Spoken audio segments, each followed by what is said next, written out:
அதிசயமாய் தாங்கும் தேவ பிரசன்னம் என்ன நடந்தால் எதிர்கொள்ளுவோம். ஒவ்வொரு நாளிலும் நம் தேவன் நம் முன் சென்று நடத்துவாரே. I think today I'll be preaching about the promised verse of this month for June 2025. June மாதம் 2025 இந்த ஆண்டுக்கான இந்த வாக்குத்தத்த வசனத்தை உங்கள் மத்தியில் இந்த நாளிலே நான் பிரசங்கிக்க விரும்புகிறேன். You know, I was going through this psalm once again in the original Hebrew language. இந்த சங்கீதத்தை மறுபடியுமாக அசல் மொழிபெயர்ப்பிலே நான் வாசித்து பார்த்தேன். I think some of you know that some psalms in the Bible are divided according to the Hebrew alphabets. உங்கள் ஒரு சிலருக்கு தெரிந்திருக்கலாம், வேதத்தினுடைய அந்த சங்கீத பகுதிகள் எபிரேய உயிரெழுத்துக்களினுடைய வரிசைகளின்படி அவைகள் அடுக்கி வைக்கப்பட்டிருக்கின்றன. You know, I don't want to go into details because we don't have a theological seminar now.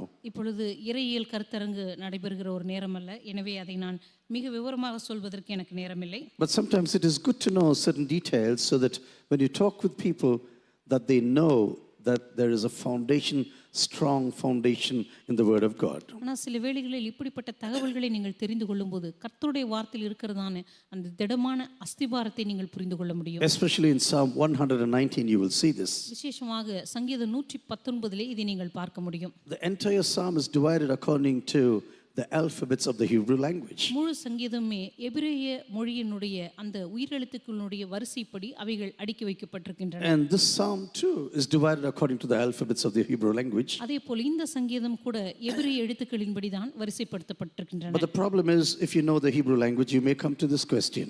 ஆனா உங்களுக்கு ஒருவேளை எபிரேய மொழி தெரிந்திருந்தா உங்களுக்கு இந்த கேள்வி வரலாம். There are 22 alphabets in the Hebrew language. எபிரேய பாஷையிலே 22 எழுத்துக்கள் இருக்கின்றன. But there are only 21 verses in this psalm. ஆனா இந்த சங்கீதத்திலே 21 வசனங்கள் மட்டும் தான் இருக்கிறது. So you will say, what happened to the other alphabet? எனவே இன்னொரு எழுத்துக்கு என்ன ஆயிற்று என்று நீங்கள் கேட்கலாம். Actually, the 13th verse in this psalm has two alphabets of the Hebrew language. இந்த சங்கீதத்தினுடைய 13ஆம் வசனத்திலே எபிரேய மொழியினுடைய 2 எழுத்துக்கள் இருக்கின்றன. If you are a theological student, it is good to know certain things about such things in your life. நீங்கள் இறையியலிலே ஒருவேளை கற்றுக்கொள்வதில் ஆர்வமா இருந்தால் இப்படிப்பட்ட காரியங்களை நீங்க அறிந்து கொள்வது உங்களுக்கு உதவியாக இருக்கும். But every one of us can get to heaven even without knowing all of these details. Don't worry about it. ஆனா இந்த தகவல்கள் நீங்க தெரியாம கூட பரலோகத்துக்கு வர முடியும், கவலைப்படாதீர்கள். Every one of us can get to heaven. நம்ம எல்லாரும் இதெல்லாம் தெரியாம இருந்தா கூட பரலோகத்துக்கு போக முடியும். It's only for those who are interested in theology, for example, it might have been a little help to you. விசேஷமாக இறையியலை பற்றி இன்னும் அதிகமாக தெரிந்து கொள்ள வேண்டும் என்று விரும்புகிறவர்களுக்கு இந்த தகவல்கள் உதவியாக இருக்கலாம். The Lord upholds all who are falling. கர்த்தர் விழுகிற யாவரையும் தாங்கி and raises up all who are bowed down. மடங்கடிக்கப்பட்ட யாவரையும் தூக்கி விடுகிறார். But when you go through the Hebrew language word by word, ஆனா எபிரேய மொழிபெயர்ப்பிலே நீங்கள் ஒவ்வொரு வார்த்தையாக போகும்போது he props up and takes hold of those who fall. தேவன் விழுகிற ஒவ்வொருவருக்கும் தன்னுடைய கரத்தினாலே முட்டு கொடுத்து தாங்குகிறார் என்று சொல்லப்பட்டிருக்கிறது. He brings to life those who are bent down.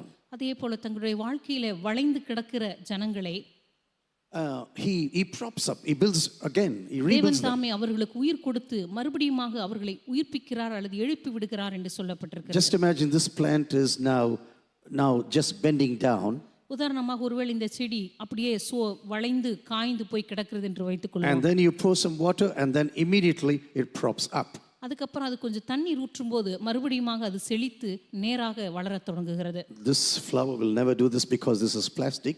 இது ஒரு பிளாஸ்டிக்கா இருக்கிறதுனால இந்த செடி ஒன்றும் வளையாது. But sometimes this happens at home. ஆனா வீடுகளிலே பார்க்கும்போது உயிருள்ள செடிகளிலே You know, but some plants without water or minerals just begin to droop. சில நேரத்துல தண்ணீர் இல்லாமல் இருக்கும்போது அது காய்ந்து போய் அப்படியே சத்து இல்லாம வளைந்து போயிருக்கும். And this is a problem which I have seen very much in our homes. அடிக்கடியாக என்னுடைய வீட்டிலே நான் பார்க்கிறதான ஒரு பிரச்சனை. We have a lot of plants. எங்க வீட்டிலே நிறைய செடிகள் இருக்கும். And these plants are very happy when Uta is around. எப்போ வந்து அண்ணி வீட்டில் இருக்காங்களோ அப்போ அந்த செடிகளுக்கெல்லாம் ரொம்ப சந்தோஷம். But when I am there, it's very difficult. ஆனால் நான் வீட்டில் இருக்கும்போது எங்கள் வீட்டில் இருக்கிற செடிகளுக்கெல்லாம் கொஞ்சம் கஷ்டம்தான். And so she has to come back and prop up those plants once again. அண்ணி மறுபடியும் வீட்டுக்கு வந்து அந்த செடிகளுக்கெல்லாம் தண்ணீர் ஊற்றி மறுபடியும் அதெல்லாம் சரிப்படுத்துவாங்க. You know why I'm telling you this is when you look into our personal lives this evening, இந்த மாலை வேளையில் நம்முடைய தனிப்பட்ட வாழ்க்கையை நாம் உற்று நோக்கும்போது, when we look into everything that has happened into our lives till this day, இந்த நாள் வரைக்கும் நம்முடைய தனிப்பட்ட வாழ்க்கையில் நடந்த ஒவ்வொரு காரியங்களையும் நாம் உற்று நோக்கும்போது, because of the pressures we have been going through, ஒருவேளை நம்முடைய தனிப்பட்ட வாழ்க்கையில் நம்ம கடந்து சென்றதான அழுத்தங்களின் வழியே, because of the defeats we could have faced in our lives, ஒருவேளை நம்முடைய தனிப்பட்ட வாழ்க்கையில் நம்ம அடைந்த தோல்விகளின் நிமித்தமாக we look back and think, how am I surviving still in my life? நம்ம திரும்பி பார்க்கும்போது இன்னும் நான் எப்படி இந்த உலகத்திலே பிழைத்துக் கொண்டிருக்கிறேன் என்று சொல்லி நாமே ஆச்சரியப்பட முடியும். I'm just drooping down, and how can I really come back to life once again? என்னுடைய வாழ்க்கையில நான் எவ்வளவாக வளைந்து கொடுத்து போய்விட்டேன், இனிமேல் எப்படி நான் நிமிர்ந்து நிற்க முடியும் என்று சொல்லி நாம் யோசித்துக் கொண்டிருக்கலாம். And even though I was drooping down, it was Jesus who came along this way and propped me up once again through his presence and power. என்னுடைய வாழ்விலே ஒருவேளை நான் சோர்வினாலே வளைந்து போயிருந்தாலும் கூட இயேசு கிறிஸ்து என்னுடைய பாதையின் வழியே வந்து அவருடைய வல்லமையினாலும் அவருடைய தொடுதலினாலும் மறுபடியுமாக என்னை உயிர்ப்பித்து என்னை மறுபடியுமாக நிலைநிறுத்துகிறார். When I was totally bent down, he was the one who brought life into my life. நான் முற்றிலுமாக வளைந்து கிடந்த பொழுது ஆண்டவர் தாமே எனக்கு உயிர் கொடுத்து என்னை மறுபடியுமாக நிமிர வைத்தார். Maybe this is true of many who are sitting here in this congregation this ஒருவேளை evening. இந்த மாலை வேளையில் இங்கு அமர்ந்து கொண்டிருக்கிற அநேகருடைய வாழ்க்கையில இந்த காரியம் உண்மையாக இருக்கலாம். Lord, you are the one who brought me this far. ஆண்டவரே, நீர்தாமே என்னை இவ்வளவு தூரம் கொண்டு வந்திருக்கிறீர். Without your help, I would have gone away from this planet. உம்முடைய உதவி இல்லாமல் என்றைக்கும் அந்த பூமியை விட்டு நான் போயிருப்பேன். The pressures of this world. இந்த உலகத்திலே எனக்கு கொடுக்கப்படுகிறதான அழுத்தங்கள், Oh, the defeats that I have faced in my life. என்னுடைய வாழ்க்கையில நான் சந்தித்ததான தோல்விகள், The calamities I had to manage in my life. என்னுடைய வாழ்க்கையில நான் சந்திக்க வேண்டிய எல்லா விதமான குழப்பங்களும் நிலை தடுமாறல்களும். Lord, how many times I have thought, Lord, how can I stand up once again in my life? ஆண்டவர், எத்தனை முறை நான் நினைத்திருக்கிறேன், ஆண்டவர் இனிமேல் நான் மறுபடியும் நிமிர்ந்து நான் நடக்க முடியுமா? Troubles in the family, or sickness or death. குடும்பத்தில் இருக்கிறதான பிரச்சனைகள் அல்லது மரணத்துக்கு ஏதுவான வியாதிகள், Needs that can totally destroy you. அல்லது வாழ்க்கையில் இருக்கிறதான தேவைகள் என்னை அழித்துக் கொண்டிருக்கிறது. Separations that can really bring pain to your heart. என்னுடைய இருதயத்திலே பிரிவின் நிமித்தமாக வருகிறதான வேதனைகள். Lord, when I look back into all of these things that have happened in my life, ஆண்டவர், என் வாழ்க்கையில் நடந்தவை எல்லாவற்றையும் நான் திரும்பி பார்க்கும்போது, Lord, you are the one who lifted my head once again and brought back life into my soul. ஆண்டவரே, என்னுடைய தலையை மறுபடியும் உயர்த்தி என்னுடைய ஆத்துமாவுக்கு மறுபடியும் ஜீவனை கொடுத்தவர் நீராக இருக்கிறீர். And this was very true even in the life of Apostle Peter. அப்போஸ்தலனாகிய பேதுருடைய வாழ்க்கையில கூட இது இவ்வளவு மிகவும் உண்மையாக இருக்கிறது. You know, the day he met Jesus Christ, ஆண்டவராக இயேசு கிறிஸ்துவை பேதுரு சந்தித்த அந்த நாளிலே he went fishing on the Sea of Galilee. அன்றைக்கு கலிலேயா கடலிலே மீன் பிடிக்கும்படியாக பேதுரு சென்றார். The sea was also called the Sea of Tiberias, இந்த கடல் திபேரியா கடல் என்றும் or the அழைக்கப்பட்டது, Lake of Gennesaret, for example. அல்லது கனசரேத்து ஏரி என்றும் அழைக்கப்பட்டது. It's just 22 kilometers long and 14 kilometers broad. 22 kilometre நீளம், 14 கிலோமீட்டர்கள் அகலம் கொண்டது. You know, Peter and his family just knew only this space. பேதுருவுக்கும் அவருடைய குடும்பத்துக்கும் தெரிந்த உலகமே இந்த கடல் மாத்திரம்தான். Even if you go to Israel even today, இன்றைக்கும் நீங்கள் இஸ்ரவேல் தேசத்துக்கு போனால், yes, northern Israel is developing. வடக்கு இஸ்ரேல் இன்றைக்கு கொஞ்சம் முன்னேற்றம் அடைந்து கொண்டிருக்கிறது. But in those days it was not a highly developed area. ஆனா அந்த நாட்களிலே வடக்கு இஸ்ரேல் ஒன்றும் அவ்வளவு முன்னேற்றம் அடைந்த பகுதி என்று சொல்லிவிட It was முடியாது. just a rural farming space, for I can tell you. நான் உங்களுக்கு சொல்லக்கூடியது, அன்றைக்கு வடக்கு இஸ்ரேல் பகுதி ஒரு விவசாயம் பின்னணி நிறைந்த ஒரு இடம் என்று சொல்லலாம். When you look into the hut where Peter once lived, ஒரு முறை பேதுரு குடியிருந்ததான அந்த குடிசை பகுதிக்கு நம்ம கடந்து சென்ற it's போது, still being preserved for visitors even today in Israel. இன்றைக்கு கூட இஸ்ரவேலுக்கு நீங்க போனா பேதுரு குடியிருந்த அந்த இடத்தை நீங்க பார்க்க முடியும். Do you know, in those days having a toilet was a luxury in those days. அந்த நாட்களிலே ஒரு கழிவறையை பயன்படுத்துவது என்பது அந்த நாட்களிலே அது மிகவும் ஒரு உயர்ந்த ஒரு பணக்காரர்கள் மாத்திரம் வைத்திருக்கக்கூடிய ஒரு காரியமாக இருந்தது. Not a flushing system, just a lavatory which has to be cleaned. That was a luxury in those days. அந்த நாட்களிலே கழிவறையை பயன்படுத்தும் இன்றைக்கு இருப்பது போல தண்ணீர் வசதி கொண்டதுள்ள அவர்கள் கழிவறையை பயன்படுத்தினால் அது இன்னொருவரால் சுத்தப்படுத்தப்பட வேண்டும். இப்படிப்பட்ட காரியங்கள் எல்லாம் அந்த நாட்களில் ஒரு ஆடம்பரமாக பார்க்கப்பட்டு Jesus comes along this lake one day ஒரு நாள் இந்த ஏரிக்கு பக்கத்திலே ஆண்டவர் வந்தபோது and he says, "You are fishing fishes now? இயேசு கிறிஸ்து சொன்னார், நீ மீன் பிடித்துக் கொண்டிருக்கிறாயா? From today everything is going to change. இன்றிலிருந்து உன்னுடைய வாழ்க்கையில எல்லாமே I am மாறப்போகிறது. going to make you fishers of men, for example. நான் இனிமேல் உன்னை மனுஷர்களை பிடிக்கிறவளாக்குவேன். And if you want to be a fisher of men, நீ மனுஷரை பிடிக்க வேண்டும் என்று நினைத்தால் all you have to do is follow me. நீ செய்ய வேண்டியது என்னை பின்பற்றி வர வேண்டும். And love is going to be the foundation of this ministry. இந்த ஊழியத்தினுடைய அஸ்திபாரமே அன்பாக இருக்க போகிறது. Those of you who are interested in ministry, I want to tell you, ஊழியத்தில் ஆர்வமாக இருக்கிறவங்க ஒவ்வொருவருக்கும் நான் சொல்ல the விரும்புவது formula to ministry is very, very simple. ஊழியத்தினுடைய அடிப்படையான காரியம் மிகவும் எளிதானதுதான். Just following Jesus one step after the other. இயேசுவை ஒவ்வொரு படியாக ஒவ்வொரு நாளும் பின்பற்றுவது. Not only following him, but also keeping in stride with what he is doing in his world. அவரை பின்பற்றுவது மாத்திரமல்ல, அவருடைய வார்த்தைகளை அவர் சொல்லியிருக்கிற காரியங்களை பின்பற்றுவதற்கு ஒவ்வொரு நாளும் பிரயாசப்படுவது. And loving Jesus becomes the foundation of every ministry. அதற்கு பிற்பாடு ஒவ்வொரு ஊழியத்தினுடைய அஸ்திபாரம் அவரை நேசிக்கிற அந்த அன்பாக இருக்கிறது. Without loving Jesus, you will never love people. இயேசுவை நேசிக்காமல் உங்களை சுற்றி இருக்கிற ஜனங்களை நீங்கள் ஒருபோதும் நேசிக்க மாட்டீர்கள். Without loving Jesus, you will never be prepared to serve other people. இயேசுவை நேசிக்காமல் மற்றவர்களுக்கு ஊழியம் செய்வதற்கு நீங்கள் ஒருபோதும் ஆயத்தமாக இருக்க மாட்டீர்கள். I do not know whether you can imagine this. இந்த காரியத்தை உங்களால் கற்பனை செய்ய முடிகிறதா என்று எனக்கு Jesus தெரியவில்லை. comes along and says, "Follow me now." இயேசு கிறிஸ்து திடீரென்று வருகிறார், என்னை பின்பற்றி வா என்று சொல்லுகிறார். You don't follow everyone who commands you to come along with you. யாரோ ஒருவர் உங்களை பார்த்து என்னை பின்பற்றி வா என்று சொன்னால் உடனே நாம் போய்விட மாட்டோம். But in the words of Jesus, there was power and authority. இயேசு கிறிஸ்துவினுடைய வார்த்தையிலே வல்லமையும் அதிகாரம் இருந்திருக்க வேண்டும். And this power began to suck into the lives of Apostle Peter and Andrea. இந்த அதிகாரமானது உடனடியாக பேதுரு மற்றும் அந்திரியானுடைய வாழ்க்கையை முற்றிலுமாக ஈர்த்து இழுக்க ஆரம்பித்தது. Everything they possessed along the Sea of Galilee, they just left and began to follow Jesus. இந்த கலிலேயா கடலை சுற்றி அவர்களுக்கென்று சொந்தமாக இருந்த எல்லாவற்றையும் விட்டுவிட்டு இயேசுவை பின்பற்ற The ஆரம்பித்தார்கள். business, the nets, the friends and the sea. அவர்களுக்கு இருந்ததான அந்த கடல், அந்த படகு, அவருடைய நண்பர்கள் அல்லது அவருடைய குடும்பங்கள் எல்லாவற்றையும் விட்டுவிட்டு. Do you know people who live very close to the sea, கடலுக்கு மிக அருகாமையில் இருக்கிற ஜனங்கள் எல்லாம் they won't easily go away from that place. I've seen this again and again. சாதாரணமாக அந்த இடத்தை விட்டு மிக எளிதாக போக மாட்டார்கள். They like to be next to the sea, for example. அவர்களுக்கு எப்பொழுதுமே கடலுக்கு பக்கத்துல வாழ்வது மிகவும் பிடித்திருக்கும். Maybe when Jesus walked along into the life of Peter and Andrea, ஒருவேளை அன்றைக்கு பேதுருவும் அந்திரேயா வாழ்க்கைக்கு அருகாமையில் இயேசு கிறிஸ்து வந்தபோது they just left everything and they began to follow Jesus. அவர்கள் எல்லாவற்றையும் விட்டுவிட்டு இயேசுவை பின்பற்ற ஆரம்பித்தார்கள். Maybe some of you have the same experience in your life. ஒருவேளை உங்களில் கூட ஒரு சிலருக்கு இப்படிப்பட்ட அனுபவம் இருந்திருக்கலாம். Maybe in the beginning you had great plans for your existence. ஆரம்பத்தில் இந்த உலகத்தில் நீங்கள் வாழ்வதற்காக அநேக திட்டங்களை நீங்க தீட்டி வைத்திருக்கலாம். Maybe your parents had great visions for your future. ஒருவேளை உங்கள் பெற்றோர்கள் உங்களுக்காக பெரிய தரிசனங்களை வைத்திருக்கலாம். And one day you have such a powerful encounter with Jesus one day ஒரு நாள் ஆண்டவராக இயேசுவை நீங்கள் மிக அற்புதமாக மிக வல்லமையாக that you சந்தித்தபடியினாலே drop everything what you have in your hands and say, "I want to follow him now." உங்களுக்கு இருந்த எல்லாவற்றையும் விட்டுவிட்டு இயேசுவை பின்பற்றும்படியாக நீங்கள் That you தீர்மானித்தீர்கள். say, "I am the cross before me, the world behind me." எனக்கு முன்பாக இருப்பது சிலுவை, இந்த உலகமானது எனக்கு பின்பாக இருக்கிறது என்று சொல்லிவிட்டு நீங்கள் போயிருக்கலாம். I have decided to follow Jesus. நான் இயேசுவை பின்பற்றும்படியாக தீர்மானித்து விட்டேன் என்று நீங்கள் சொல்லிவிட்டு You வந்திருக்கலாம். know, when you look into the life of Peter, for example, பேதுருடைய வாழ்க்கையை நீங்கள் பார்க்கும்போது his relationship with Jesus was totally unique in every way. பேதுருவுக்கு இயேசு கிறிஸ்துவோடு கூட இருந்த உறவானது முற்றிலும் ஒரு ஒப்பற்ற விதமானது என்று நாம் சொல்ல முடியும். During the life of Jesus on this planet, இயேசு கிறிஸ்து இந்த உலகத்திலே வாழ்ந்த நாட்களிலே there were many rumors about the life of Jesus. இயேசுவினுடைய வாழ்க்கையை பற்றி அநேக வதந்திகள் பேசப்பட்டு வந்தது. Some said he is John the Baptist come back to life. ஒரு சிலர் சொன்னார்கள் யோவான் ஸ்நானகன் உயிர்த்தெழுந்து வந்து விட்டார் என்று.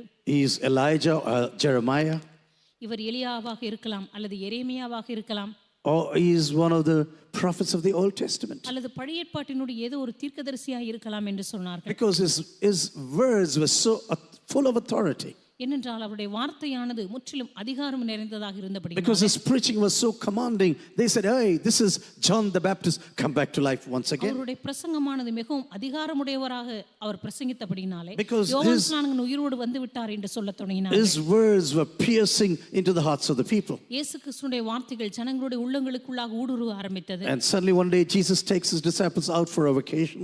திடீரென்று ஒரு நாள் இயேசு கிறிஸ்து தன்னுடைய சீடர்களை ஒரு விடுமுறைக்காக அழைத்துச் சென்றார். Caesarea Philippi, it's a much colder place. பிலிப்பி சிசரியா என்கிறதான இடத்துல. And suddenly he turns around and says, hey, what do people tell about me? அந்த குளிர்ச்சியான இடத்திலே ஆண்டவர் அவர்களை பார்த்து கேட்டார், ஜனங்கள் என்னை யார் என்று சொல்லுகிறார்கள்? And after this question he said, what do you think about me now? அதற்கு பிற்பாடு கேட்டார், நீங்கள் என்னை யார் என்று சொல்லுகிறீர்கள்? Yes, what people say about me is important. ஆம், ஜனங்கள் என்னை பற்றி சொல்வது முக்கியமானதுதான். But what do you, as my disciples, what do you believe right now? ஆனா என்னுடைய சீடர்களாக நீங்கள் எதை விசுவாசிக்கிறீர்கள் என்று கேட்டார். And Peter, as usual, is the first to answer. பேதுரு எப்பொழுதுமே முதலாவது பதில் சொல்லுவது போல, Lord, you are the Son of the living God. ஆண்டவரே, நீர் ஜீவனுள்ள தேவனுடைய குமாரனாகிய கிறிஸ்து. You are Christ, the Messiah that has been foretold in all the prophecies of the Old Testament. பழைய ஏற்பாட்டினுடைய தீர்க்கதரிசிகளினால முன்னறிவிக்கப்பட்ட பிதாவாகிய தேவனுடைய குமாரனாகிய கிறிஸ்து நீர் என்று சொல்லத் தொடங்கினார். Peter was normally a person who used to give answers when he was never asked a question. சாதாரணமாக பேதுரு அவனிடத்திலே கேள்வி கேட்கப்பட்டாலும் கேட்கப்படாவிட்டாலும் முதலிலே பதில் சொல்லக்கூடிய ஒரு நபர். Very, very emotional person with a huge mouth. ஒரு மிகப்பெரிய வாயை உடைய மிகவும் உணர்ச்சி ததும்பக்கூடிய ஒரு மனுஷனாக He will இருந்தார். also give suggestions when he was never asked to. அவரிடத்தில் ஆலோசனை கேட்டாலும் கேட்காவிட்டாலும் ஆலோசனை சொல்லி கொண்டிருப்பார். And then he says, after he said this word to Jesus on that day, இந்த வார்த்தைகளை பேதுரு இயேசு கிறிஸ்துவினிடத்தில் சொன்ன உடனே I do not know what Peter was thinking about himself. அந்த நாளிலே பேதுரு தன்னை பற்றி என்ன நினைத்தார் என்று எனக்கு Hey, தெரியவில்லை. all my fellow disciples have no knowledge. என்னை சுற்றி இருக்கிற மற்ற சீடர்களுக்கெல்லாம் ஒன்றும் தெரியல. Oh, I am a wonderful person. நான் ஒரு அற்புதமான நபர். Oh, this revelation about Jesus is wonderful. இயேசுவை பற்றி எனக்கு இருக்கிற வெளிப்பாடு எவ்வளவு அற்புதமானது. And suddenly Jesus comes down upon Peter, அப்ப திடீரென்று இயேசு கிறிஸ்து பேதுருவை முகமுகமாக பார்த்து cuts him down to size and puts him back to the place where he deserves to be. அவனுடைய பெருமையை, அவனுடைய கர்வத்தை அடக்கி அவன் எந்த இடத்தில் இருக்க வேண்டுமோ அந்த உயரத்துக்கு அவனை கொண்டு செல்கிறார். Peter, I want to tell you something. பேதுருவை, உன்னை பார்த்து ஒன்று நான் சொல்ல It விரும்புகிறேன். is not flesh and mind that has revealed this to you. மாம்சமும் இரத்தமும் இதை உனக்கு வெளிப்படுத்தவில்லை. It is not human capacities that have revealed this to you. அல்லது மனிதனுடைய திறமைகள் இந்த காரியத்தை உனக்கு வெளிப்படுத்தவில்லை. No, it is my Father in heaven that has revealed this to you. பரலோகத்தில் இருக்கிற என் பிதாவே உனக்கு இதை வெளிப்படுத்தி Even இருக்கிறார். though you are walking with me now in Caesarea Philippi, இப்பொழுது பிலிப்பி செசரியாவின் பகுதிகளை என்னோடு கூட நீ நடந்து but கொண்டிருந்தாலும் the Father in heaven has come down upon you with this revelation. இந்த என்னுடைய பரலோக பிதா தாமே உன் மீது வந்து இந்த வெளிப்பாட்டை உனக்கு You கொடுத்திருக்கிறார். have great revelations from God. நீ தேவனிடமிருந்து நீங்கள் பெரிய வெளிப்பாடுகளை பெற்றிருக்கிறீர்களா? It's not because you are a great clever person. நீங்கள் மிகவும் புத்திசாலி சாதுரியமாக இருக்கிறபடினால் அல்ல. No, it is the Father in heaven that keeps on revealing things to you. இல்லை, பரலோகத்தில் இருக்கிற பிதா தாமே வெளிப்பாடுகளை உங்களுக்கு கொடுத்து கொண்டிருக்கிறார். I want to tell you something. உங்களுக்கு சில காரியத்தை சொல்ல You know, விரும்புகிறேன். Peter was just, I don't know what he was doing right now when Jesus cut him to size. அன்றைக்கு பேதுருனுடைய கர்வத்தை அடக்கும்படியாக ஆண்டவர் பேசின போது பேதுரு என்ன செய்தார் என்று எனக்கு தெரியவில்லை. You had this revelation because of the Father in heaven. பரலோகத்தில் இருக்கிற பிதாதாமே இதை உனக்கு வெளிப்படுத்தி இருக்கிறார் என்று சொன்னபோது, But I want to tell you one thing, Peter. ஆனா பேதுருவே, உனக்கு ஒன்றை சொல்ல விரும்புகிறேன். It is the Father in heaven will keep on revealing things to you even in the future. பிதாவானவர் எதிர்காலத்திலும் கூட உனக்கு நிறைய காரியங்களை வெளிப்படுத்துவார். You know, when you look into Psalm 145, சங்கீதம் 145 நீங்கள் பார்க்கும்போது it speaks about an everlasting kingdom. தேவனுடைய நித்திய ராஜ்யத்தை பற்றி அது பேசுகிறது. You know, it's a wonderful thing when you go to Daniel chapter 2. தானியேலுடைய புத்தகம் 2ஆம் அதிகாரத்துக்கு நீங்கள் போகும்போது, Actually, this has been quoted from Daniel chapter 2. தானியேலின் புத்தகம் 2ஆம் அதிகாரத்திலிருந்து இங்கே இந்த வார்த்தைகள் You சொல்லப்பட்டிருக்கு. know, when you know the history of Babylon, for example, பாபிலோனுடைய வரலாற்றை நீங்கள் படித்து பார்த்திருந்தால், Nebuchadnezzar was a very proud person. நேபுகாத் நேச்சார் தன்னுடைய வாழ்க்கையில மிகவும் பெருமை கொண்ட ஒரு மனுஷனாக He இருந்தார். wanted to build a great kingdom that will last forever. இந்த மனுஷன் நித்தியமாக நிரந்தரமாக இருக்கக்கூடிய ஒரு ராஜ்யத்தை கட்ட வேண்டும் என்று சொல்லி விரும்பினார். Already Babylonian kingdom is just all over, all across all the nations. ஏற்கனவே பாபிலோனிய ராஜ்யத்துல எல்லா தேசங்களும் இணைக்கப்பட்டிருக்கின்றன. And suddenly God begins to speak to him through Daniel. திடீரென்று தானியேலோடு கூட கர்த்தர் பேச ஆரம்பித்தார். After this great Babylonian what do you call this kingdom? இந்த பாபிலோனுடைய ராஜ்யத்துக்கு பிற்பாடு There's going to be a Medo-Persian kingdom. அதுக்கப்புறம் மேதியா பெர்ஷியா ராஜ்யங்கள் வரும். There's going to be a Greek kingdom. அதற்கு பிற்பாடு கிரேக்கு தேசம் வரும். There's going to be a Roman Empire. அதற்கு பிற்பாடு ரோம சாம்ராஜ்யம் வரும். And everything is going to be bashed to pieces one day. அதற்கு பிற்பாடு ஒரு நாள் இவை எல்லாமே சின்ன பின்னமாக A நொறுக்கப்படும். small stone out of no human hands. மனித கைகளால் பெயர்க்கப்படாத ஒரு கல். This stone will come and bash upon the statue. இந்த கல் உருண்டு வந்து இந்த சிலையை மோதும். And it will destroy all the kingdoms of this world. இந்த உலகத்தினுடைய எல்லா ராஜ்யங்களையும் அது நொறுக்கி But the போட்டு, kingdom of this small stone ஆனால் இந்த கல்லோ வளர்ந்து பெரிதாகி will be a great mountain that will encompass all the nations of this world. அந்த ராஜ்யம் வளர்ந்து இந்த உலகத்தின் தேசங்களை நிரப்பும். And this kingdom of God is going to be an everlasting kingdom. இந்த தேவனுடைய ராஜ்யம் என்றென்றைக்குமாக நிலைத்து நிற்கும். Dear brothers and sisters, I do not know whether you read the book of Daniel. இந்த கருமையான சகோதர சகோதரிகளே, தானியேலின் தீர்க்கதரிசன புத்தகத்தை நீங்கள் வாசித்திருக்கிறீர்களா இல்லையா என்று எனக்கு தெரியாது. It's a very small, difficult prophetic book in the Old Testament. பழைய பாட்டிலே மிகவும் சிறிய அருமையான தீர்க்க தரிசனங்கள் நிறைந்த ஒரு கடினமான புத்தகம் என்று It சொல்லலாம். speaks about all the details of the future that is going to happen right now. எதிர்காலத்தில் நடக்க போகிறதான எல்லா உலகத்தினுடைய வரலாற்றை பற்றி அது பேசுகிறது. You know, sometimes when you watch the things that are happening around us right now in this world, சில நேரங்களில் நம்மை சுற்றி இப்பொழுது உலகத்தில் நடந்து கொண்டிருக்கிற காரியங்களை நாம் பார்க்கும்போது, all the destruction that is taking place in the nation of Israel, இஸ்ரவேல் தேசத்தில் நடந்து கொண்டிருக்கிறதான அழிவுகள், the problems inside the church of Jesus, இயேசுவின் சபைக்குள்ளாக இருக்கிறதான குழப்பங்கள், and the signs and wonders that are happening in the skies right now, வானங்களில் நடைபெற்று கொண்டிருக்கிறதான அற்புதங்கள், அடையாளங்கள், and the sounds that have been recorded not only in the outer atmosphere, இந்த உலகத்தில் நடைபெற்று கொண்டிருக்கிற இந்த காரியங்களுடைய சப்தம், அந்த அவைகளுடைய சப்தம், not only that but also inside the planet, all the sounds are rumbling right now. அதே போல இந்த பூமியிலே நடந்து கொண்டிருக்கிற காரியங்கள் கூட இப்பொழுது மிகப்பெரிய அடையாளங்களாக இருந்து You know, கொண்டிருக்கின்றன. God is showing all these signs not to be afraid right now, தேவன் இந்த அற்புதங்கள், அடையாளங்கள் எல்லாம் நமக்கு காண்பிப்பது நம்மை பயமுறுத்தும்படியாக அல்ல, but to just tell you that the birth pangs have started already. ஆனால் பிரசவ வேதனை ஆரம்பித்து விட்டது என்பதற்கான அடையாளத்தை சொல்லும்படியாகவே. The child does not come as soon as the birth pangs begin.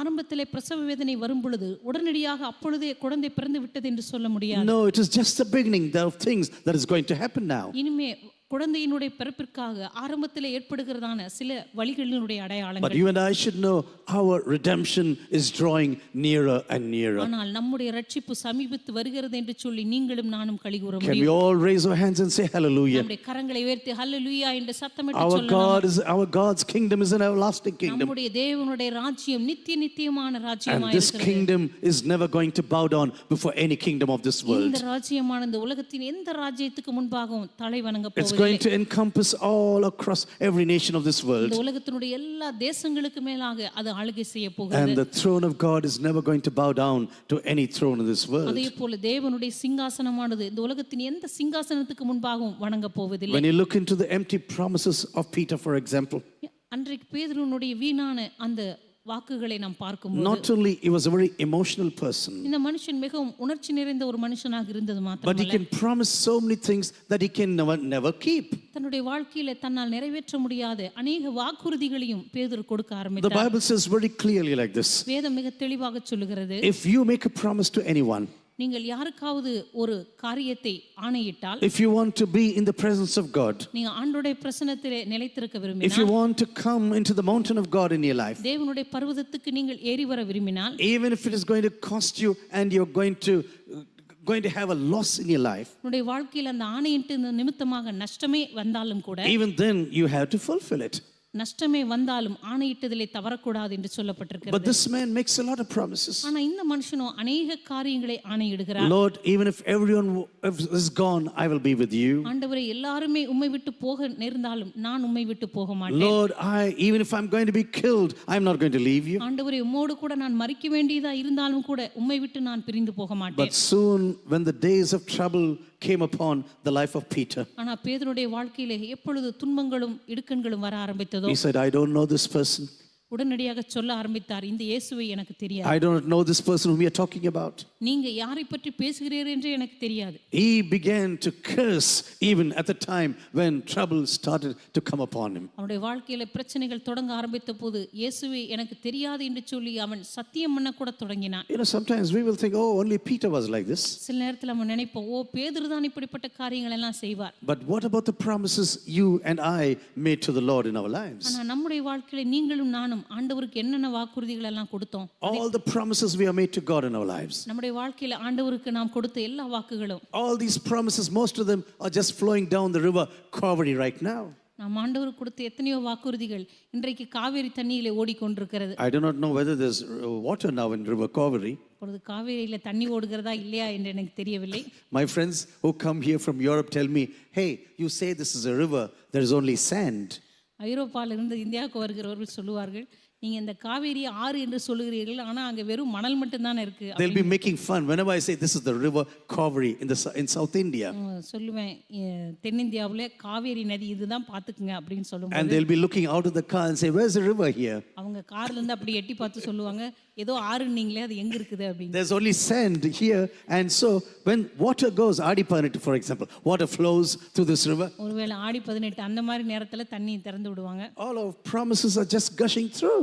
ஆனா நம்முடைய ஆண்டவருக்கு கொடுக்கப்படுகிற வாக்குறுதிகள் எல்லாம் இப்படி தண்ணீரிலே அடித்து செல்லப்படுகிறது. If you close your eyes for a few minutes right now, சில நிமிஷங்கள் உங்களுடைய கண்களை மூடி if you write down all the promises you place before God in your life, ஆண்டவருக்கு முன்னாடி நீங்க சொன்ன வாக்குறுதிகள் எல்லாம் யோசித்து பார்த்தா, Lord, if you do this, I will do that. ஆண்டவரே இது நீர் செய்தால் இதை நான் உமக்கு செய்வேன். Lord, I will keep my promise. ஆண்டவரே என்னுடைய வாக்குறுதியை நான் நிறைவேற்றுவேன். Lord, I will do something for you. ஆண்டவர் உமக்காக எதையாவது நான் செய்வேன். Lord, I will be doing ministry in the church. ஆண்டவரே சபையில நான் ஊழியம் செய்வேன். Lord, I will be faithful in giving to you. ஆண்டவரே உமக்காக கொடுக்கிற காரியத்திலே நான் உண்மையா இருப்பேன். Lord, I will never be lazy at home in my life. ஆண்டவரே இனிமே வீட்ல நான் சோம்பேறித்தனமா இருக்க மாட்டேன். But after all your needs are met, ஆனா உங்களுடைய தேவைகள் எல்லாம் சந்திக்கப்பட்ட பிற்பாடு then you'll say, did I say this? அதுக்கப்புறமா சொல்லுவோம், இப்படியா நான் சொன்னேன்? Yeah, you mean I really told this? ஓ இப்படி உண்மையாவே நான் சொன்னேனா? You know, sometimes we can very easily say Peter was a very, I don't know, funny fellow. பேதுரு ரொம்ப வேடிக்கையானவன், சொல்றது எதையுமே செய்ய மாட்டான். He promises so many things, இந்த பேதுரு நிறைய காரியங்களை வாக்கு பண்ணுவாரு, but he doesn't keep anything. ஆனா அவர் எதையுமே செய்ய மாட்டார். He says, Lord, I will lay down my life for you. ஆண்டவர் உமக்காக மரிக்க வேண்டியதா இருந்தாலும் என் ஜீவனையே கொடுப்பேன். Lord, you should never die. ஆண்டவரே நீர் மரிக்கவே கூடாது. This should never happen to you. இது உமக்கு நேரிடவே கூடாது. And you know what Jesus said? ஆனா இயேசு கிறிஸ்து என்ன சொன்னார் தெரியுமா? Get behind me, Satan. எனக்கு பின்னாக போ சாத்தானே. Just imagine Jesus calling you Satan. இயேசு கிறிஸ்து உங்களை பார்த்து சாத்தானே அப்படின்னு சொன்னா எப்படி இருக்கும்? This is what Jesus told him. இயேசு கிறிஸ்து பேதுருவை பார்த்து இப்படித்தான் Hey, சொன்னார், get behind me, Satan. எனக்கு பின்னாக போ சாத்தானே. At one time you are 100 degrees, ஒரு முறை பார்த்தா நீ 100 டிகிரியில் இருக்க, and another time you are flat 0 degrees. இன்னொரு தடவை பார்த்தா பூஜ்ஜியத்துக்கு வந்துடுறேன். Lord, don't wash my feet now. ஆண்டவரே தயவு செய்து என் கால்களை நீர் தொடவே கூடாது. Lord, you should never touch my feet. ஆண்டவரே நீர் என் கால்களை தொடலாமா? My dirty feet from this nation of Israel. இந்த இஸ்ரவேல் தேசத்தில் நடந்து வந்த என்னுடைய அழுக்கான பாதங்கள், All the dirty roads I've been passing through in my life. நான் என் வாழ்க்கையில் நடந்து வந்த இந்த பாதைகள் எல்லாம் நான் சேர்த்து வைத்த அழுக்குகள். Lord, you should never touch my feet. ஆண்டவரே நீர் என் கால்களை தொடலாமா? And the very next moment you will say like this. அடுத்த நிமிஷமே இப்படி சொல்லுவான், Lord, also wash my head now. ஆண்டவரே என் தலையையும் கூட நீர் கழுவி விடும். I used to imagine this scene very much. இந்த காட்சியை நான் அடிக்கடி கற்பனை செய்து பார்ப்பேன். You know, very often it is like this. When I read the Bible, நான் வேதத்தை வாசிக்கும் போது அடிக்கடி இப்படி செய்வேன். I try to imagine those scenes. அந்த காட்சி எப்படி இருந்திருக்கும் அப்படின்னு கற்பனை செய்து பார்ப்பேன். If I would have been Jesus, ஒருவேளை நான் இயேசு கிறிஸ்துவா இருந்திருந்தா, அந்த தண்ணி டப்பாவை தூக்கி தலையிலே ஊத்தி இருப்பேன். Yeah, take it now. That's what I would have done. ஒருவேளை எனக்கு கோபம் நானே பொறுமை இழந்து இப்படி பண்ணியிருப்பேன்னு நினைக்கிறேன். Once you say, I don't want you to touch my feet. முதல்ல சொல்றேன் உன் காலை நான் தொடக்கூடாதுன்னு. And then you say, Lord, don't do this now. முதல்ல சொல்றேன், ஆண்டவரே நீர் என்னை கழுவக்கூடாது, காலை தொடக்கூடாதுன்னு சொல்றேன். And now you thrust your head and say, Lord, wash my head also. இப்ப தலையை காட்டி ஆண்டவரே என் தலையும் சேர்த்து கழுவுன்னு சொல்லி கொண்டிருக்கிறேன். How many times have we really kept our promises? எத்தனை முறை நாம் ஆண்டவர் கொடுத்த வாக்குறுதிகளை நாம் காப்பாற்றி இருக்கிறோம்? Not only to God, but also to men around us. ஒருவேளை ஆண்டவரிடத்துல இல்லாவிட்டாலும் கூட மனிதர்களிடத்துல சொல்லி இருக்கிற வாக்குறுதிகள். You know, sometimes we say so many stupid things in this nation that we know that we are never going to adhere to. இந்த காரியத்தை என்னால் செய்ய முடியாது என்று நமக்கு நன்றாக தெரிந்தாலும் கூட சில காரியங்களை நாம் சொல்லிக்கொண்டு தான் இருப்போம். There's a brother very close to this church. இந்த சபைக்கு மிகவும் நெருக்கமான ஒரு நபர் இருக்கிறார். I knew him from my very childhood. நான் சின்ன பிள்ளையிலிருந்தே அவர் எனக்கு நல்லா தெரியும். And I used to invite him to church when we started this church. இந்த சபையை ஆரம்பித்த பொழுது அவரை நான் சபைக்கு அழைப்பேன். Even a few days I saw him. I was laughing in my car. ஒரு சில நாட்களுக்கு முன்பாக கூட அவரை பார்த்தேன். அப்ப நானே சிரிச்சுக்கிட்டேன். And I say, brother, come to church. அவரை பார்த்து சொல்லுவேன், சகோதரனே நீங்க சபைக்கு வரணும். அண்ணா போய்கிட்டே இருங்க வரேன். That's what he will say. நான் கூப்பிடும் போதெல்லாம் இப்படி சொல்லுவார். எத்தனை தடவை போய்கிட்டே இருந்தேன் தெரியுங்களா? ஒரு 100-200 தடவை. Now I don't invite him at all. நான் சொல்லும் போதெல்லாம் இப்படி சொல்லுவாரு. ஆனா ஒரு தடவை கூட சபைக்கு வந்ததே இல்லை. You just go, I am coming. நீங்க போயிட்டே இருங்க, இந்த வந்துடுறேன் அப்படின்னு சொல்லுவார். Or maybe little children, for example. அதே போல சிறு பிள்ளைகள். You know, we think children, you can tell anything and escape when they are small. நம்ம நினைக்கிறோம் சின்ன பிள்ளைகள் அவர்கள் சிறு வயதா இருக்கிறதுனால எதையும் சொல்லி நம்ம தப்பிச்சுக்கலாம் அப்படின்னு சொல்லி. I will tell you, this will backfire one day. நான் சொல்லுகிறேன், ஒரு நாள் உங்களுக்கு இது உங்களுக்கே தாக்கக்கூடிய காரியமாக மாறிவிடும். Speak the truth to your children.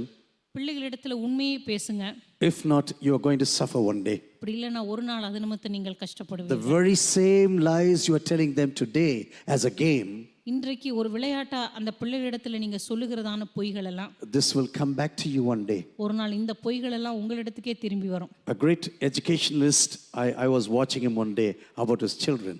குழந்தைகளுக்கு எப்படி அவங்களுக்கு காரியங்களை கற்றுக் கொடுப்பது என்று சொல்லிக் கொடுக்கிறதான ஒரு நபருடைய பேட்டியை பார்த்தேன். He's doing a lot of church ministry. இந்த மனுஷன் நிறைய சபை ஊழியங்களை செய்கிறார். He's very famous in countries like Germany. Germany போன்ற தேசங்களில் அவர் மிகவும் பிரபலமானவர். He was here, his ministry was wonderful. அவருடைய ஊழியம் மிகவும் அற்புதமானதாக இருந்தது.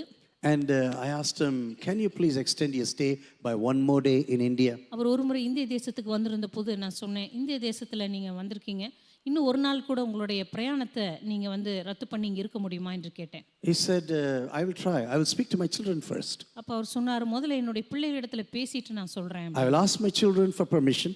என் பிள்ளைகளிடத்துல நான் அனுமதி கேட்ட பிற்பாடு And if they say yes, I will stay back. அவங்க சரின்னு சொன்னா நான் இன்னொரு நாள் இருப்பேன். If not, no, I will fly. அப்படி இல்லைன்னா நான் கண்டிப்பா போயிருவேன். Because they are expecting me. ஏன்னா அவங்கெல்லாம் என்னை எதிர்பார்த்துட்டு இருப்பாங்க. Day after tomorrow morning, they are expecting me to be at home. நாளான்னைக்கு காலையில நான் வீட்டில் இருப்பேன் அப்படின்னு சொல்லி அவங்க எதிர்பார்த்துட்டு இருப்பாங்க. So that night he called his children. அந்த இரவுல அவங்களுடைய பிள்ளைகளை கூப்பிட்டாரு. And his children told like this. அவங்களுடைய பிள்ளைகள் இப்படி சொன்னாங்க, Papa, you should not break word. அவங்க பிள்ளைங்க சொன்னாங்க, அப்பா நீங்க சொன்ன வார்த்தையை இப்ப மீறக்கூடாது. Day after tomorrow morning at 8 o'clock, நாளான்னைக்கு காலையில 8 மணிக்கு you will be here. நீங்க இங்கே தான் இருக்கணும். Not one more day you stay in India. இனிமே ஒரு நாள் கூட இந்தியாவில் இருக்கக்கூடாது. You know, I was really astonished to listen to his report. அவர் சொன்னதை கேட்டு நான் ரொம்ப ஆச்சரியப்பட்டேன். But when you look into India, ஆனா இந்திய தேசத்தை பார்க்கும்போது the lies we say smiling around. நம்ம சிரிச்சுக்கிட்டே சொல்ற எத்தனை பொய்கள். Mama, I want this. அம்மா எனக்கு இது வேணும். You will get this tomorrow, my girl. நாளைக்கு கண்டிப்பா வாங்கி தரமா. அம்மாவுக்கு ஏற்கனவே தெரியும் வாங்காதுன்னு. You know, she knows already she's never going to buy that. அம்மாவுக்கு தெரியும் நாளைக்கு இதை கண்டிப்பா வாங்கி கொடுக்க போறது இல்லைன்னு. And if the child is not eating, இப்ப பிள்ளை சாப்பிடலன்னா பூச்சாண்டி is coming. பூச்சாண்டி வர்றான் சாப்பிடு அப்படின்னு நம்ம சொல்லுவோம். எங்க பூச்சாண்டி? அம்மா தான் பூச்சாண்டி. நான் சொல்றேன். You know, the mother is the பூச்சாண்டி now. அம்மா தான் இப்ப பிள்ளைக்கு பூச்சாண்டியா இருக்காங்க. You know, we try to escape to lies. ஏதோ ஒரு பொய்யை சொல்லி பிள்ளைகளிடத்துல தப்பிக்க விரும்புகிறோம். Carry on with your lies. One day your child will fire back. நீங்க உங்க பொய்களை சொல்லிக்கொண்டே இருங்க, ஒரு நாள் அந்த பிள்ளையை உங்களுக்கு அதை திருப்பி போடும். Say what you do and do what you say. நீங்க சொல்லுகிறதை செய்யுங்கள், நீங்க செய்கிறதை சொல்லுங்கள். You know, I had to learn a lot of lessons in my own relationship with Danilo. டனிலோவோடு கூட எனக்கு இருக்கிற அந்த உறவின் அடிப்படையில் நிறைய காரியத்தை நான் கற்றுக்கொண்டேன். Even today I feel very sorry sometimes. இன்றைக்கு கூட சில நேரங்களில் நான் மிகவும் வருந்துவதுண்டு. I'll go to ministry, I will not come back on the day I promised him. நான் ஊழியத்துக்கு போவேன், நான் சொன்ன நாளில் என்னால் திரும்பி வர முடியாது. And he'll be looking at the doorstep that I'll be coming in any time. நான் ஒருவேளை வந்துருவேன், இந்த நேரத்தில் வந்துருவேன் அப்படின்னு சொல்லிட்டு அவன் ரொம்ப எதிர்பார்த்து வாசலையே பார்த்துட்டு இருப்பான். But Papa comes after 1 day or 2 days later. ஆனால் அப்பா வந்து ஒரு நாள் அல்லது 2 நாள் தாமதமாக தான் வீட்டுக்கு வருவார். It is one of my painful spots till today in my personal life. இன்றைக்கு வரைக்கும் என்னுடைய தனிப்பட்ட வாழ்க்கையில் நான் மிக மிக வருந்துகிற காரியங்களில் இது ஒன்று. I was not wandering around.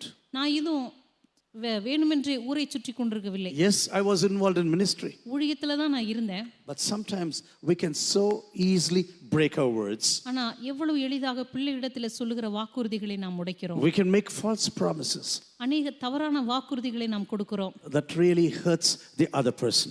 அது மற்றவர்களுடைய இருதயங்களை காயப்படுத்துகிறதா இருக்கிறது.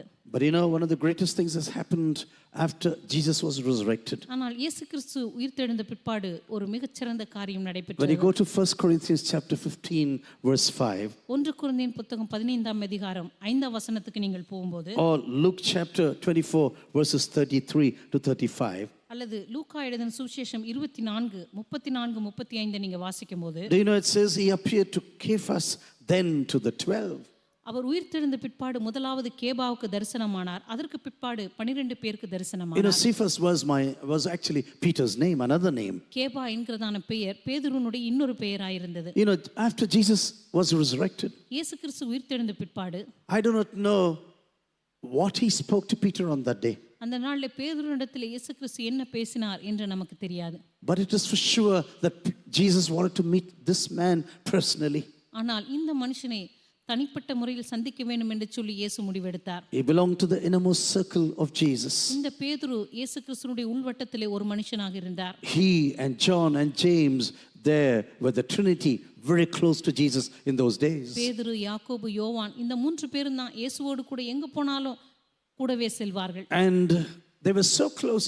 Jesus, after his resurrection, அவர்கள் இயேசுவுக்கு மிக அருகாமையில் இருந்தார்கள். இயேசு கிறிஸ்துவினுடைய உயிர்த்தெழுதலுக்கு பிற்பாடு you know, there are no details about this meeting anywhere in Holy Scripture. இந்த இயேசு கிறிஸ்துவினுடைய உயிர்த்தெழுதலுக்கு பிற்பாடு பேதுருவை சந்தித்தான் இந்த சந்திப்பை பற்றி வேதத்தில் எங்குமே விவரங்கள் You know, சொல்லப்படவில்லை. I have been going along the Bible for many times.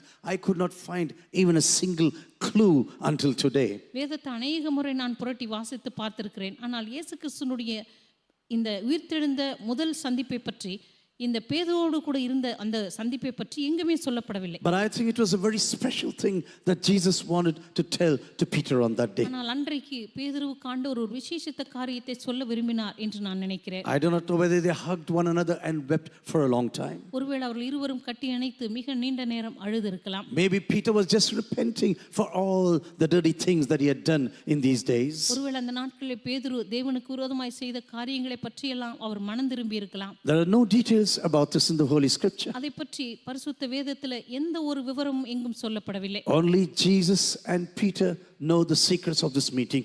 இந்த சந்திப்பினுடைய ரகசியங்கள் இயேசுவுக்கும் பேதுருவுக்கும் மாத்திரம்தான் But தெரியும். this only shows how special Peter was, Jesus was to Peter and Peter to Jesus. எனவே இந்த சந்திப்பை நம்ம பார்க்கும் பொழுது பேதுரு இயேசுவுக்கும் அதே போல இயேசு பேதுருவுக்கும் எவ்வளவு விசேஷித்தவர்களாக இருந்தார்கள் என்பதை இந்த வசனங்களின் மூலம் நம்மால் தெரிந்து கொள்ள முடியும். Peter, I know everything that you did against me. பேதுருவே, நீ எனக்கு விரோதமாய் செய்த எல்லாவற்றையும் நான் அறிந்திருக்கிறேன். Every word you did not keep. உன்னுடைய வாழ்க்கையிலே நீ காப்பாற்றாத உன்னுடைய ஒவ்வொரு வாக்குறுதிகளும், All your emotional deeds that you heaped upon me. அல்லது உன்னுடைய வாழ்க்கையில உன்னுடைய உணர்ச்சி மிகுந்த காரியங்கள் எல்லாவற்றையும் என் மீது கொட்டினாய்.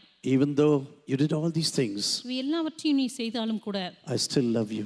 இருந்தாலும் நான் இன்னும் உன்னை நேசிக்கிறேன். The basis of our relationship is nothing but real love. நம்முடைய உறவினுடைய அடிப்படையே உண்மையான அன்பு மாத்திரமே. You know, sometimes God gives you secrets that no one else should know. சில நேரங்களிலே ஒருவரும் அறிய வேண்டாத சில முக்கியமான ரகசியங்களை ஆண்டவர் உங்களிடத்துக்கு மாத்திரம் சொல்லலாம். You know, Apostle Peter went to the third heaven. அப்போஸ்தலனாகிய பவுல் 3ஆம் வானம் வரைக்கும் எடுக்கப்பட்டார்.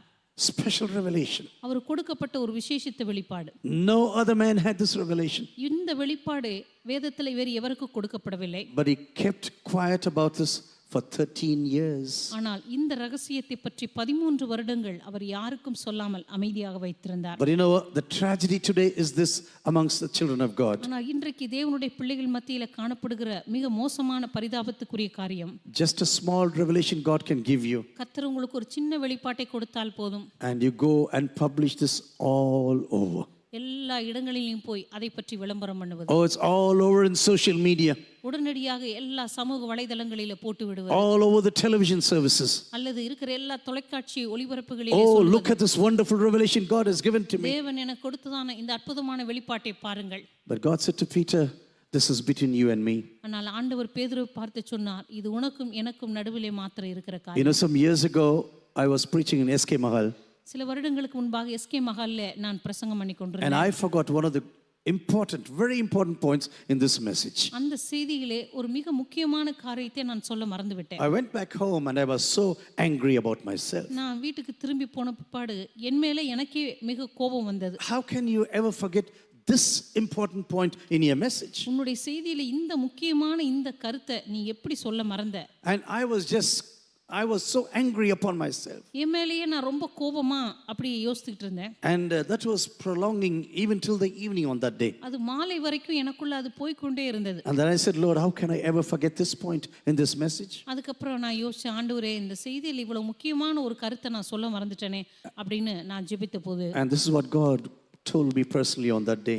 ஆண்டவர் அன்றைக்கு தனிப்பட்ட விதத்தில் என்னிடத்துல சொன்ன காரியம், Gideon, this revelation was for you and for no one else. கிரியன், உனக்கு கொடுக்கப்பட்ட இந்த வெளிப்பாடானது மற்றவர்களுக்கு நீ சொல்லும்படியாக அல்ல, உனக்கென்று நான் தனிப்பட்ட விதத்திலே கொடுத்தது. It was for you, and this is the reason why I made you forget this entire point. நான் இது உனக்கென்று தனிப்பட்ட விதத்தில் கொடுத்தபடினால தான் செய்தி நேரத்தில் உன்னை அதை மறக்கும்படி செய்தேன். Sometimes God does extraordinary things in the lives of those whom He loves. ஆண்டவர் தாம் நேசிக்கிறவருடைய வாழ்க்கையில அநேக அசாதாரண காரியங்களை செய்கிறார். This man had a wonderful revelation, இந்த மனுஷனுடைய வாழ்க்கையில மிக அற்புதமான வெளிப்பாடுகள் இருந்தது. great opportunity to meet the resurrected Jesus. இயேசு கிறிஸ்துவை நேரடியாக சந்திக்கக்கூடிய ஒரு மிகப்பெரிய வாய்ப்பு. But nowhere in the Bible you can read anything about this. ஆனா இந்த சந்திப்பு பற்றி வேதத்துல எங்குமே விளக்கம் சொல்லப்படவில்லை. And soon after that he comes through the walls and meets his disciples. அதற்கு பிற்பாடு சுவற்றின் வழியாக அவர் கடந்து வந்து ஒரு அறையிலே தம்முடைய சீடர்களை சந்திக்கிறார். Everyone is hiding now. எல்லாருமே அந்த வீட்டிலே பதுங்கிக் கொண்டிருக்கிறார்கள். And suddenly Jesus comes into this room. திடீரென்று இயேசு கிறிஸ்து அந்த அறைக்குள்ளாக வந்து, Peace be unto you. உங்களுக்கு சமாதானம் உண்டாவதாக. Just like the Father sent me, I am sending you. பிதா என்னை அனுப்பினது போல நானும் உங்களை அனுப்புகிறேன். I am renewing my desire to send you to missions once again. மறுபடியுமாக உங்களை ஊழியத்துக்கு அனுப்புகிறதான அந்த விருப்பத்தை மறுபடியும் உங்களுக்குள்ளே நான் புதுப்பிக்கிறேன். Even though you deserted me, நீங்கள் ஒருவேளை என்னை விட்டு போனாலும் கூட, even though you are hiding right now, இப்பொழுது நீங்கள் பயந்து ஒளிந்து கொண்டிருந்தாலும் கூட, your ministry has not come to a stop right now. உங்களுடைய ஊழியமானது இப்பொழுது ஒரு முடிவுக்கு வந்து விடவில்லை. My plans and destiny are continuing in your personal life. உங்களுடைய தனிப்பட்ட வாழ்க்கையில நான் கொண்டிருக்கிறதான என்னுடைய திட்டமும் நோக்கமும் தொடர்ந்து போய்க்கொண்டே தான் I'm இருக்கும். going to make you fishers of men once again. நான் மறுபடியுமாக உங்களை மனுஷரை பிடிக்கிறவர்களாக்குவேன். You know, I want you to send you back into this world. மறுபடியுமாக இந்த உலகத்திற்குள் உங்களை நான் அனுப்ப விரும்புகிறேன். You know, when Jesus, some time ago in Luke chapter 5, கொஞ்ச நாட்களுக்கு முன்பதாக லூக்கா எழுதின சுவிசேஷம் 5ஆம் அதிகாரத்தில் நாம் பார்க்கிறோம். Jesus used a boat to speak to the people in the same Galilee. இயேசு கிறிஸ்து அதே கலிலேயா கடலிலே ஜனங்களிடத்தில் பிரசங்கம் பண்ணும்படியாக அந்த பகுதியை பயன்படுத்துவதை நாம் பார்க்க முடியும். And Luke chapter 5 verse 3 says like this. லூக்கா எழுதின சுவிசேஷம் 5ஆம் அதிகாரம் 3ஆம் வசனத்துல, And this verse says, this boat, one of the boats, belonged to Apostle Peter. அப்பொழுது அந்த படகுகளில் ஒன்றில் ஏறினார், அது சீமோனுடையதாய் இருந்தது. And you know, Jesus, after preaching, he said, hey, push this boat right into the water. அவர் பிரசங்கம் பண்ணின பிற்பாடு சொல்லுகிறார், இதை சற்றே ஆழத்திலே தள்ளி கொண்டு போங்க. And then they had a great catch of fish on that day. அதற்கு பிற்பாடு அவர்கள் திரளான மீன்களை பிடித்தார்கள். And after that he says, once again, I will make you fishers of men. அப்பொழுது மறுபடியும் சொல்லுகிறார், நான் உங்களை மனுஷரை பிடிக்கிறவர்களாக்குவேன். You know, in my personal life, in the life of Peter, after he did a lot of mistakes in his life, பேதுரு தன்னுடைய வாழ்க்கையில் அநேக தவறுகளை செய்த பிற்பாடு, even though he was still with Jesus, இயேசுவோடு கூட அவர் இருந்தாலும் கூட, he just began to slide away from this deep relationship with Jesus again. இயேசு கிறிஸ்துவோடு கூட இருந்த இந்த ஆழமான உறவிலிருந்து அவர் கொஞ்சம் கொஞ்சமாக வழுக்கிச் செல்ல ஆரம்பித்தார். Yes, I love Jesus. ஆம், நான் இயேசுவை நேசிக்கிறது உண்மைதான். Yes, I also have a boat on which I can build my life. ஆனா என்னுடைய வாழ்க்கையை திரும்ப கட்டுவதற்கு என்னிடத்தில் ஒரு படகும் இருக்கிறது. I have done a lot of mistakes in my life. என் வாழ்க்கையில நிறைய தவறுகளை நான் செய்திருக்கிறேன். I do not know whether God can really use me. ஆண்டவர் இனிமேல் என்னை பயன்படுத்த முடியுமா என்று எனக்கு தெரியவில்லை. I have denied Jesus. நான் இயேசுவை மறுதலித்து விட்டேன். I have really cursed him. நான் அவரை சபித்து விட்டேன். And I have told so many bad things about him to other people. மற்றவர்களிடத்தில் அவரை பற்றி மிக மோசமான காரியங்களை கூட சொன்னேன். Can God really use me? இனிமே ஆண்டவர் என்னை மறுபடியும் பயன்படுத்த முடியுமா? Maybe this is a question what you are carrying in your heart this evening. ஒருவேளை இந்த மாலை வேளையில் இப்படிப்பட்ட கேள்விகளை உங்களோட உள்ளங்களிலே நீங்க சுமந்து You know, கொண்டிருக்கலாம். sometimes we do mistakes in our lives. சில நேரத்துல நாமும் கூட அநேக தவறுகளை செய்கிறோம். But I tell you, from Abraham right through the Bible, ஆனால் உங்களை பார்த்து சொல்கிறேன், வேதத்திலே ஆபிரகாமிலிருந்து வேதத்தில் இருக்கிற அத்தனை மனிதர்களுமே, all these great saints whom we read about in the Word of God தேவனுடைய வார்த்தையில் நாம் வாசிக்கிற அத்தனை பரிசுத்தவான்களுமே had some deficiencies in their character. அவருடைய குணாதிசயங்களிலே ஏதோ ஒரு இடத்திலே அவர்கள் குறைவு பட்டிருந்தார்கள். Abraham was a liar. Abraham ஒரு பொய் சொல்லுகிறவனாயிருந்தார். Isaac was a liar.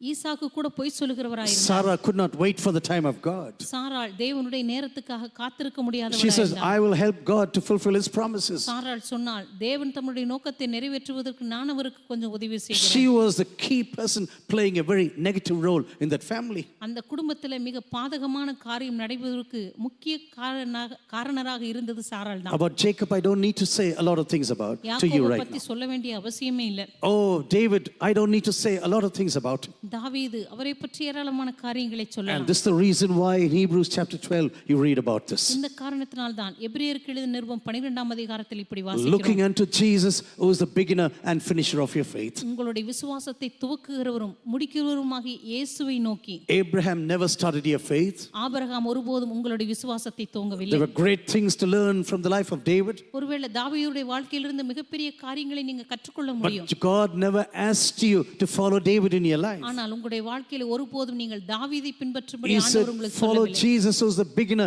and finisher of your faith. உங்களுடைய விசுவாசத்தை துவக்கினவரும் முடிக்கிறவருமாக இயேசுவை நோக்கி நீங்கள் ஓட கடவீர்கள். This Peter did so many mistakes in his life, இந்த பேதுரு தன்னுடைய வாழ்க்கையில் ஏராளமான தவறுகளை but செய்தார். he had a lot of questions about himself. ஆனா இப்பொழுது தன்னை பற்றி அவருக்கு அநேக கேள்விகள். Maybe it's the same thing with you right now. ஒருவேளை உங்களுடைய வாழ்க்கையில கூட இப்படிப்பட்ட ஒரு சூழ்நிலை இருக்கலாம். Maybe you were following Christ very faithfully, ஒருவேளை கிறிஸ்துவை நீங்கள் மிகவும் உத்தமமாய் பின்பற்றி but வந்திருக்கலாம்.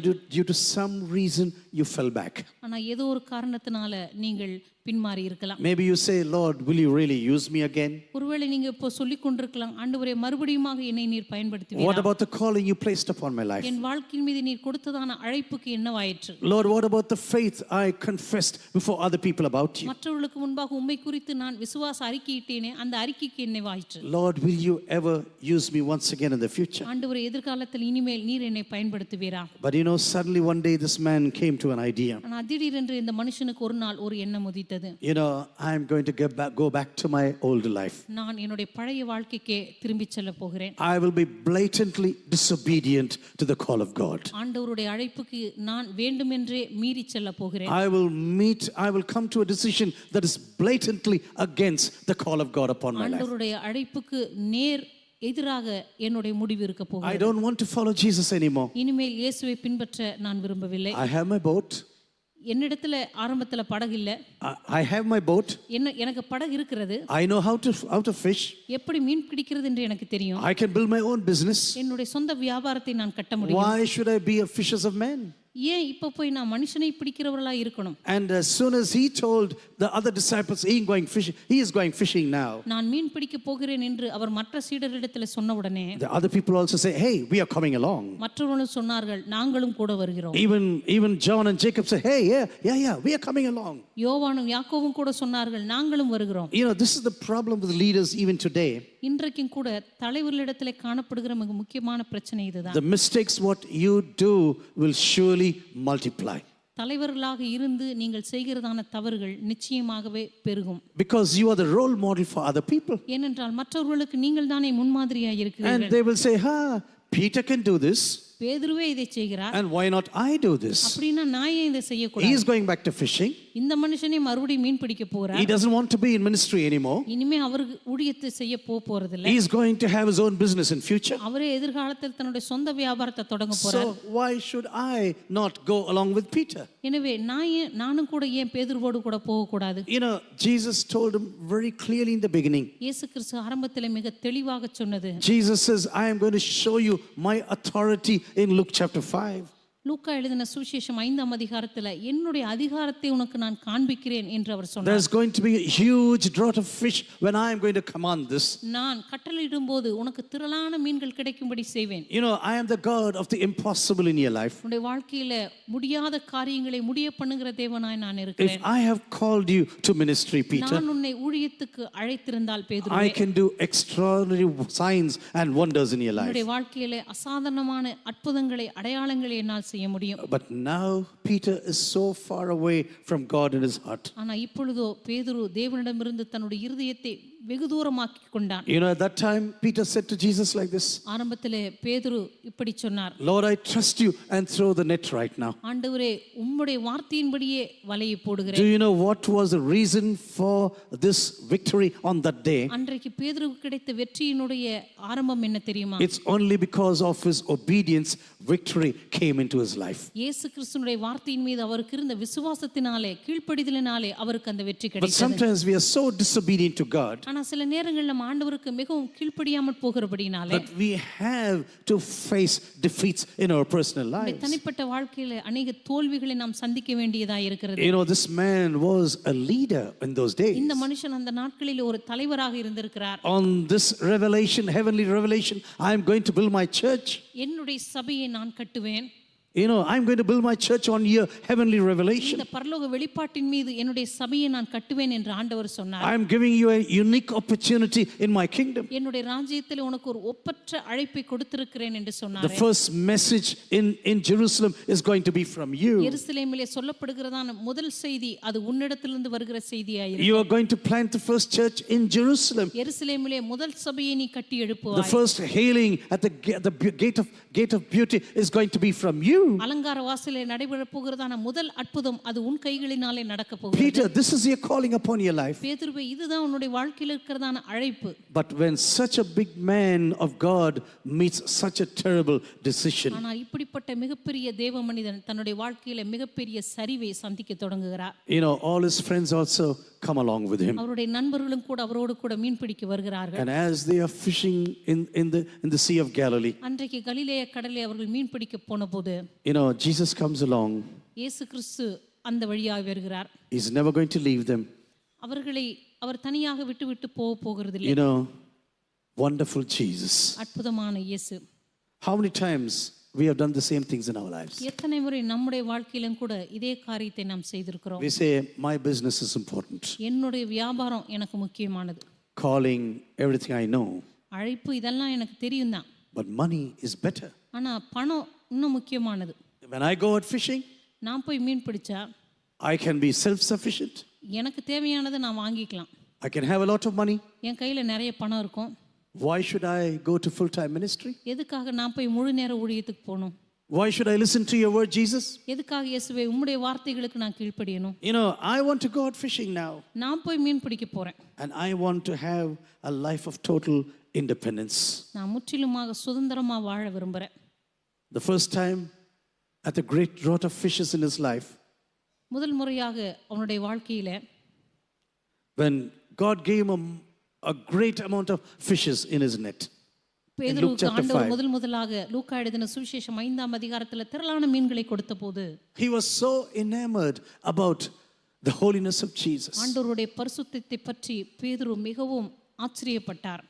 He was so enamored about the power of Jesus. இயேசு கிறிஸ்துவினுடைய வல்லமையை பார்த்து பேதுரு மிகவும் அதிர்ந்தார். He said, Jesus, go away from me. I am a sinful man. ஆண்டவரே, பாவியான மனுஷன் நான், என்னை விட்டு நீர் போய்விடும் என்று சொன்னார். But now, ஆனா இப்பொழுதோ the revelation about Jesus is gone. இயேசுவை பற்றியதான வெளிப்பாடு போய்விட்டது. Just trusting upon his own efficiency. தன்னுடைய சொந்த திறமையை நம்புகிற ஒரு இடத்துக்கு வந்து விட்டார். I have my boat, I have my nets. எனக்கு என்று படகு இருக்கிறது, வலை இருக்கிறது. I have my friends, I have my sea. என்னுடைய நண்பர்கள் இருக்கிறார்கள், எனக்கென்று கடல் இருக்கிறது. But the problem was when he went away from the call of God, ஆனால் பிரச்சனை என்னவென்றால் எப்பொழுது தேவனுடைய அழைப்பை விட்டு அவர் தூரச் சென்றாரோ, through this sinful decision he took in life, அவர் எடுத்ததான அந்த பாவமான முடிவு நிமித்தமாக he was misleading other people also out of the kingdom of God. தன்னோடு கூட இருந்த மற்றவர்களை கூட ஆண்டவருடைய ராஜ்யத்தை விட்டு அவர் வழி விலக பண்ணினார். This is one of the saddest things I see in the kingdom of Jesus even today. இன்றைக்கு கூட ஆண்டவருடைய ராஜ்யத்தில் நாம் பார்க்கக்கூடிய வேதனைக்குரிய காரியம் இதுதான். People say so many explanations, I know this. ஜனங்கள் இதற்கு அநேக சாக்கு போக்குகளை சொல்லுவார்கள், அது எனக்கு தெரியும். One day one musician came to me in Chennai and asked me this question. ஒரு நாள் சென்னையில் இசை வாசிக்கிற ஒரு நபர் பார்த்து இப்படி சொன்னார். He said, Pastor, I am a good musician. Pastor, நான் ஒரு நல்ல இசைக்கலைஞன். I earn 1 lakh per song ஒரு every month. பாடலுக்கு ஒரு மாசத்துல ஒரு பாடலுக்கு 1 லட்சம் ரூபாய் என்னால் வாங்க முடியும். I don't do much for this. இதுக்காக நான் ஒன்றும் ரொம்ப உழைக்கிறதெல்லாம் இல்லை. But now I know the Lord Jesus. ஆனால் இப்போ கர்த்தராக இயேசுவை அறிந்து கொண்டேன். I know the songs are very nasty sometimes. சில நேரத்தில் நான் கட்டுற பாட்டெல்லாம் ரொம்ப அசிங்கமான அர்த்தம் உள்ளதுதான். But I'm a musician. This is just my job. ஆனால் நான் ஒரு இசைக்கலைஞன் தானே, அதனால இது ஒரு தொழில் தானே அப்படின்னு நான் செய்து கொண்டிருக்கிறேன். Why should I not do this continuously? இதை ஏன் நான் தொடர்ந்து செய்யக்கூடாது? What is your opinion about this? நீங்கள் இதை பற்றி என்ன நினைக்கிறீங்க பாஸ்டர் என்று கேட்டார். I told him I'll tell you an example. நான் அவரை பார்த்து ஒரு உதாரணத்தை சொன்னேன். Maybe a prostitute meets Christ in her life. ஒருவேளை ஒரு விபச்சாரம் செய்கிற ஒரு பெண் இயேசுவை அறிந்து கொண்டாள். And after she comes to the Lord Jesus, ஆண்டவராக இயேசு கிறிஸ்துவிடத்தில் அந்த பெண் வந்தவுடனே will she say, this was just my job, I will continue my job even in the future? இது என்னுடைய தொழில் தானே, அதனால எதிர்காலத்திலையும் இதை நான் தொடர்ந்து செய்வேன் அப்படின்னு அந்த பெண் சொல்ல முடியுமா? He said, Pastor, enough. அப்போ I've understood. அவர் சொன்னார், பாஸ்டர் போதும், எனக்கு நீங்க சொன்னது புரிஞ்சிருச்சு அப்படின்னு சொன்னார். This is a bullet going through my brains now. இது என்னுடைய தலையில் அடிக்கிற ஒரு துப்பாக்கி குண்டு போல இருக்கிறது என்று சொன்னார். Thank you, Pastor. I will not ask this question anymore. அவர் சொன்னார், பாஸ்டர் ரொம்ப நன்றி, இனிமே இந்த கேள்வியை நான் கேட்க மாட்டேன்னு சொன்னார். This man who was so close to Jesus இந்த மனுஷன் இயேசுவுக்கு அவ்வளவு நெருக்கமாக இருந்த இந்த பேதுரு is setting a bad example to other people. மற்றவர்களுக்கு இப்பொழுது ஒரு தவறான முன்மாதிரியாக இருக்கிறார். What about you and me? உங்களை பற்றி என்னை பற்றி என்ன? Are we leading other people from Christ? கிறிஸ்துவை விட்டு அநேகரை நாம் வழிவிலக பண்ணி கொண்டிருக்கிறோமா? Through the decisions which we take in life, நம்முடைய வாழ்க்கையில் நாம் எடுக்கிற தீர்மானங்களின் நிமித்தமாக, which we deem monetarily lucrative. நம்முடைய வாழ்க்கையில பின்மாறி போகிறதான அந்த சூழ்நிலை நிமித்தமாக. Because money is interesting. ஏன்னா இப்போ எனக்கு பணம் தான் ரொம்ப ஆர்வமா இருக்குது. It's paying much what I do now. இப்போ நான் செய்கிற தொழில் எனக்கு நல்ல லாபத்தை கொடுக்குது. Because my business is lucrative, can I go to any business? என்னுடைய தொழில் எனக்கு நல்ல லாபத்தை கொடுக்கிறதுனால அது எந்த தொழில்னாலும் நான் திரும்பி போய் அதையே செய்ய முடியுமா? Through the bad example of this man, இந்த மனுஷனுடைய தவறான முன்னுதாரணத்தினால everything got destroyed in the lives of other people. மற்றவருடைய வாழ்க்கையில கூட அவன் எல்லாவற்றையும் நஷ்டமடைய பண்ணினான். And even though they are toiling, அவர்கள் அந்த நாளிலே பிரயாசப்பட்டும் கூட everything is defeat. எல்லாமே தோல்விதான். I want to warn you. நான் இந்த நாளிலே உங்களுக்கு எச்சரிக்கையாக சொல்ல விரும்புகிறேன். If you go away from the plans and destinies of God in your personal life, உங்களுடைய தனிப்பட்ட வாழ்க்கையில தேவனுடைய திட்டத்தையும் நோக்கத்தையும் விட்டு நீங்கள் வழி விலகி போகும்போது, the only thing what you will meet is defeat in your life. நீங்கள் உங்களுக்காக காத்திருக்கிறது தோல்வி மாத்திரமே. Jesus said, throw the net to the right hand side now. இயேசு கிறிஸ்து சொன்னார், வலதுபுறமாக வலையை போடுங்கள். You know, sometimes we think like this when God speaks to us. சில நேரத்தில் ஆண்டவர் நம்மிடத்துல பேசும்போது நம்ம இப்படி சிந்திப்போம். Jesus, do you think I don't know anything about this? இயேசுவே, இந்த மீன் பிடிக்கிறது பற்றி எனக்கு ஏதோ ஒன்றும் தெரியாதுன்னு நீங்க நினைக்கிறீங்களா? I'm a very experienced fisherman. நான் ரொம்ப அனுபவமான ஒரு மீனவன். I know every feet of this lake. இந்த கடல் இருக்கிற ஒவ்வொரு இடமும் எனக்கு நல்லா தெரியும். But you come and say, throw it to the right hand side now. ஆனா நீங்க சொல்றீங்க வலதுபுறமாக வலையை போடு. But because you are telling this, we will do this now. ஆனா நீர் சொல்லுகிறபடினால இதை நாங்கள் செய்கிறோம். You began to think about what happened in Luke chapter 5. லூக்கா எழுதின சுவிசேஷத்தில் ஏற்கனவே என்ன நடந்தது என்று பேதுரு சிந்தித்திருக்க வேண்டும். And this obedience brings a huge draught of fish right now. இந்த கீழ்ப்படிதல் மிக திரளான மீன்களை அவர்களுக்கு கொடுத்தது. They could not recognize the resurrected Jesus still. இன்னும் இந்த உயிர்த்தெழுந்த இயேசுவை அவர்களால் அடையாளம் காண முடியவில்லை. And suddenly John says like this. திடீரென்று யோவான் இப்படி சொல்லுகிறார். Jesus is far away. இயேசு கிறிஸ்து அங்கே கரையிலே நிற்கிறார். John says, hey, this is the Lord. யோவான் சொல்லுகிறார், பேதுருவே அங்கே நிற்கிறது கர்த்தர். This is the Lord who is speaking to us. உன்னோடு கூட பேசிக் கொண்டிருக்கிறது கர்த்தர் தான். And this is the reason why we are seeing the signs and wonders of Luke chapter 5 once again. இந்த காரணத்தினால் தான் லூக்கா எழுதின சுவிசேஷத்தினுடைய அற்புதத்தை நம்ம திரும்பி பார்க்கிறோம். But you know, this Peter was totally emotional. இந்த பேதுரு மிகவும் உணர்ச்சி நிறைந்த மனிதன் இல்லையா? Just throws his clothes upon himself. உடனடியாக தன்னுடைய மேற்சீட்டை கட்டிக்கொண்டு Just jumps into the water and runs to Jesus right now. கடலிலே குதித்து நீந்தி கரை சேர்கிறான். Because for him, the love to Jesus was very important. இந்த பேதுருவுக்கு இயேசுவோடு கூட இருக்கிறதான அந்த அன்பு மிக மிக முக்கியமானது. A breakfast that is going to change his life forever. அவருடைய வாழ்க்கையை நிரந்தரமாக மாற்றக்கூடிய ஒரு காலை உணவின் நேரம். Jesus is already sitting there with the breakfast. இயேசு கிறிஸ்து ஏற்கனவே அவர்களுக்கான ஒரு காலை உணவோடு கூட அங்கே காத்து கொண்டிருக்கிறார். I do not know where he got the breakfast from. இந்த காலை உணவு இயேசுவுக்கு எங்கிருந்து கிடைத்தது என்று எனக்கு தெரியவில்லை. Hey, come, dine with me now. அவர்களிடத்திலே சொல்லுகிறார், பிள்ளைகளே வாருங்கள், வந்து என்னோடு கூட போஜனம் I பண்ணுங்கள். want to rebuild the relationship with you. உங்களோடு கூட இருக்கிற என்னோட உறவை நான் திரும்ப கட்ட விரும்புகிறேன். You know, dining means building up my relationship to you.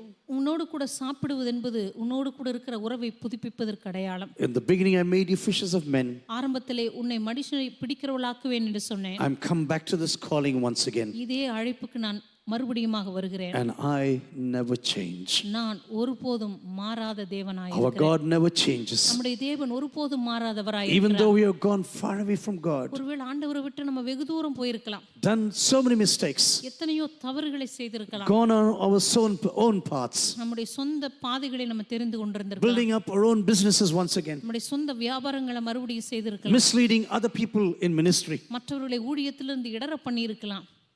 God says, I've never forgotten you. ஆனா ஆண்டவர் சொல்லுவார், நான் உன்னை ஒருபோதும் மறக்கவில்லை. I've come to meet you once again. நான் உன்னை மறுபடியுமாய் சந்திக்கும்படியாக வந்திருக்கிறேன். But if you are not going to be truthful to the calling I placed upon your life, நான் உன்னுடைய வாழ்க்கையில நான் வைத்திருக்கிறதான அழைப்புக்கு நீ உண்மை உள்ளவனாய் இராவிட்டால், all what you're going to face in your life is defeat. நீ சந்திக்க போவதெல்லாம் தோல்வி மாத்திரமே. I want to warn you.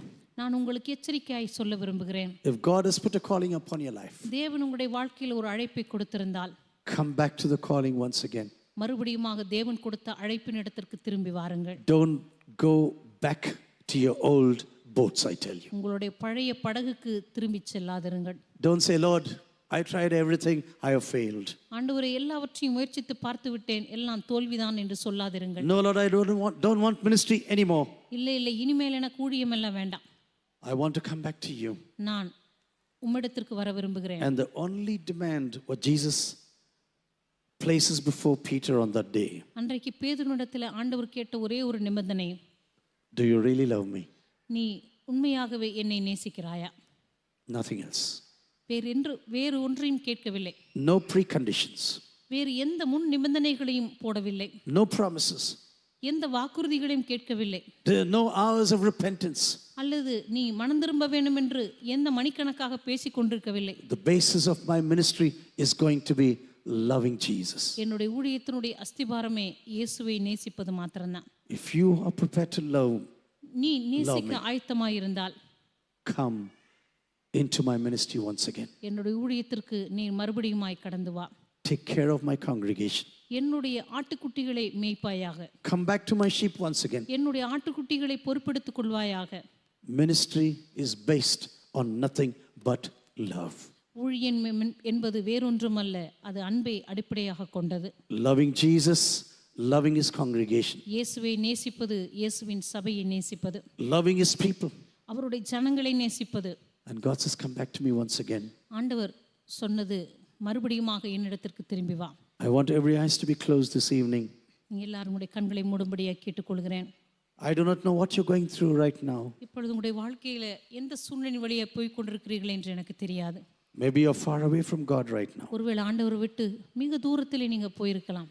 Maybe you're coming back to Jesus once again. ஒருவேளை ஆண்டவரிடத்திற்கு நீங்க மறுபடியுமாக திரும்பி வரலாம். Maybe you have a lot of questions.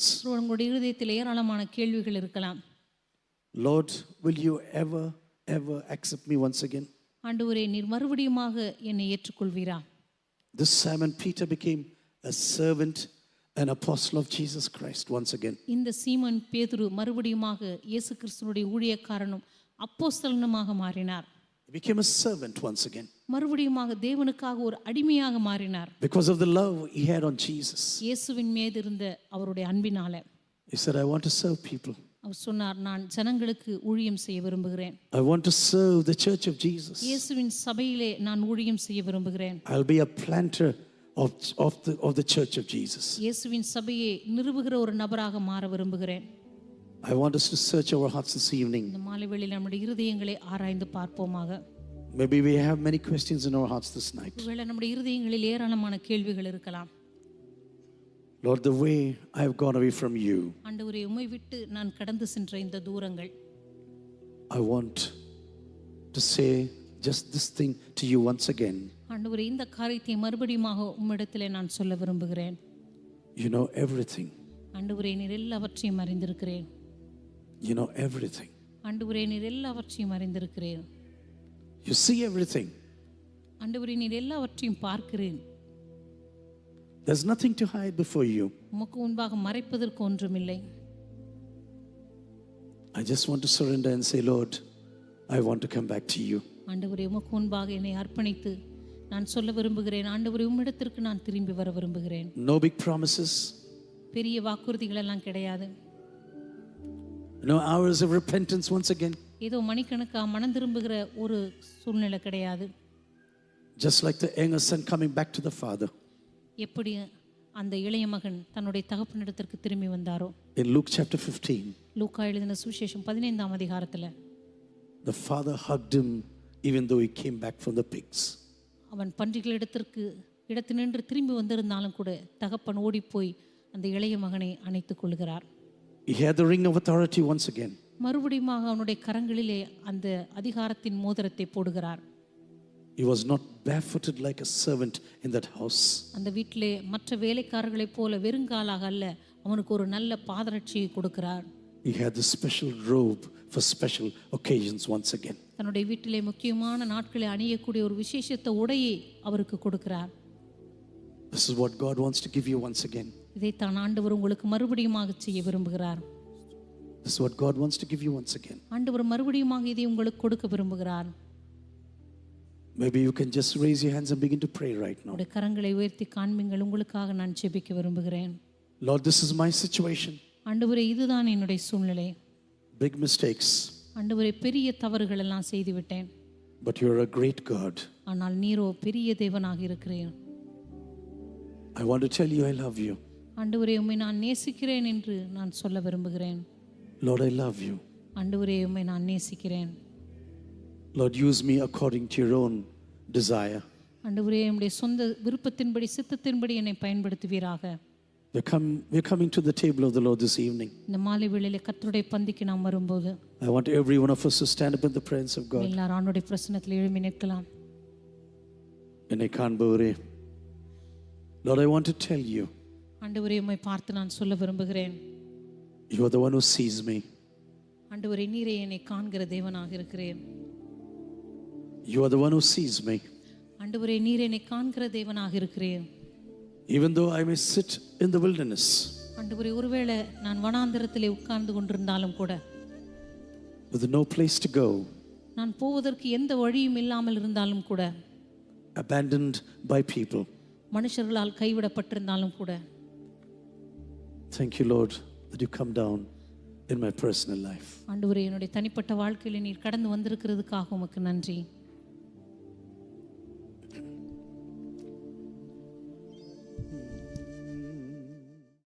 அதிசயமாய் தாங்கும் தேவ பிரசன்னம் என்ன நடந்தால் எதிர்கொள்ளுவோம்.